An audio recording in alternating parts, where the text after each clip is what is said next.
E aí pessoal, professor Gessé falando aqui. Vamos iniciar mais um estudo sobre substâncias inorgânicas, tá bom? Vamos continuar falando sobre forças intermoleculares, atrações intermoleculares. Na última aula a gente falou das forças de London, que também são chamadas de dipolo induzido e dipolo instantâneo, tá? A gente hoje vai falar sobre a dipolo-dipolo, tá bom? Só lembrando que essas forças também podem ter outras denominações. Essas forças podem ser chamadas de dipolo permanente ou forças de Van der Waals, tá bom? Se liga nesse termo, dipolo permanente ou forças de Van der Waals.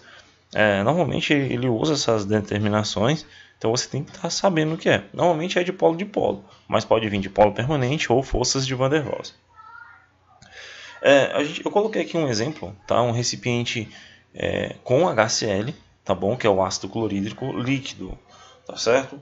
Então, vamos imaginar esse copo cheio de HCl no estado líquido.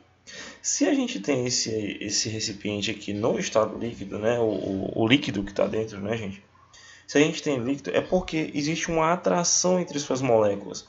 Caso contrário, ele estaria no estado gasoso, tá? Então, essas moléculas aqui, ó, existe uma força entre elas que torna esse estado líquido, tá bom? E no caso contrário, se não existissem essas forças de atração, que são as forças intermoleculares, o cloro ele estaria disperso, as moléculas de cloro estariam dispersas e aí iriam formar gás. Só que aí a gente faz um estudo da molécula de HCl, eu pego aqui uma molécula de HCl individual e vejo que ela tem polos. A gente pode perceber facilmente que ela é uma molécula polar. Tá? Ela tem uma densidade positiva aqui e uma negativa aqui. Por que isso acontece, professor?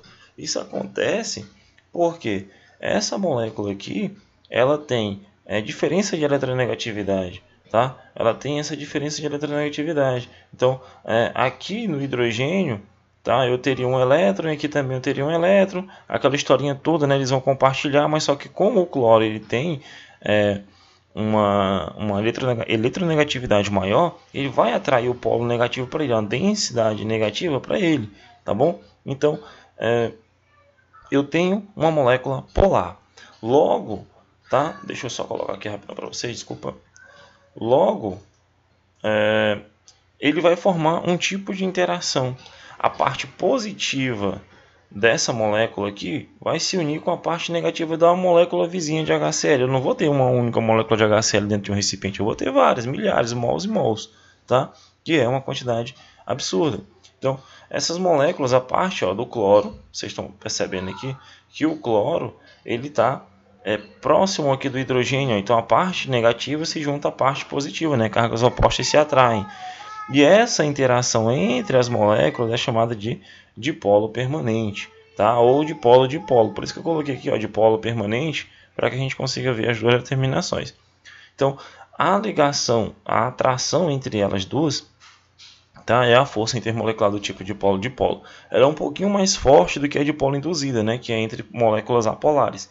Então, as forças intermoleculares do tipo dipolo-dipolo acontecem entre moléculas polares. Tá bom? Então, se essa barreira aqui for rompida, tá? Se essa ligação entre as moléculas forem rompida, gente, ela vai passar aqui para o estado gasoso. Elas vão se dividir, tá bom? Lembrando aí, galera, que o HCl em condições ambientes ele é gasoso. Normalmente ele é gasoso puro, tá? É muito perigoso e já é bom que vocês tenham esse conceito sobre o HCl, porque a gente vai estudar muito ele lá nas reações químicas.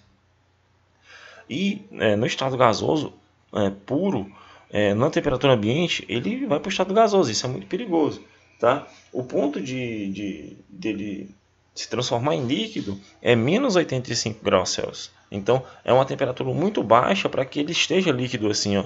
Passou de menos 81,5 graus Celsius, ele já passa para o estado gasoso. Então, na temperatura negativa, ele já é gasoso. Tá bom? Então, essas condições aqui são condições controladas. Aqui é apenas para a gente entender o tipo de interação que está acontecendo, do tipo de polo permanente. Outros exemplos aqui é a molécula de SO2.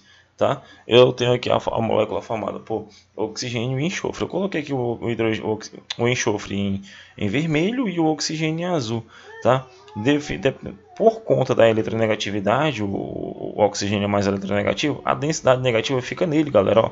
e a positiva fica no enxofre. Então a parte negativa de uma molécula se junta com a parte positiva de outra. Então isso daqui é a interação intermolecular, tá bom?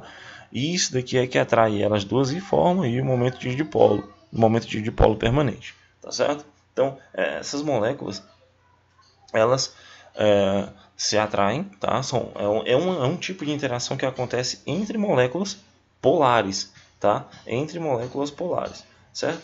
Então é isso que eu tenho para falar para vocês sobre as interações, forças intermoleculares do tipo dipolo-dipolo, tá bom? Façam suas anotações, voltem um vídeo aí nas informações que eu coloquei, tá? Nas outras determinações que eu falei para dipolo-dipolo, e façam suas devidas aplicações. Valeu, pessoal, forte abraço.